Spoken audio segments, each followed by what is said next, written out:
یہ مکہ مدینہ جو گیا جتنے ہمارے لوگ عمرے پہ گئے ویسے یہ ٹائم نہیں تھا عمرے پہ جانے کا. نادان گر گیا سجدے میں جب وقت قیام آیا.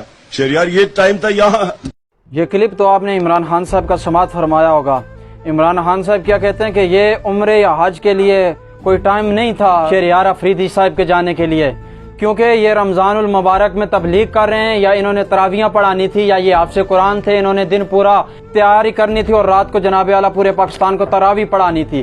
ان لوگوں کو شرم بھی نہیں آتی کہ یہ ان کے لیڈر کیسے، اور پھر یہ ایسے بات کرتے ہیں کہ سامنے شیخ عبد القادر جیلانی رحمۃ اللہ علیہ کھڑے ہوئے ہیں اور نیچے ان کے مرید کھڑے ہوتے ہیں. جی واہ واہ واہ، ہمارے شیخ صاحب نے کیا بات کر دی ہے. کیا عمرے کا کوئی وقت مقرر عمران خان صاحب کے مجروں کے لیے یا عمران خان کے درنوں کے لیے عمرہ روک دیا جائے، عمرہ نہ کیا جائے؟ یہ کیسی باتیں کرتے ہیں یار.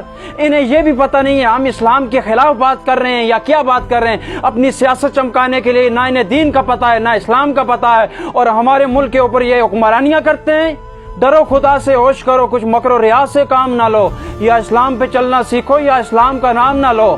اور تاجدار لاہوری یوں فرماتے ہیں کہ رگوں میں وہ لہو باقی نہیں ہے، وہ دل وہ آرزو باقی نہیں ہے، نماز و روزہ حج و قربانیاں یہ سب باقی ہیں، تو باقی نہیں.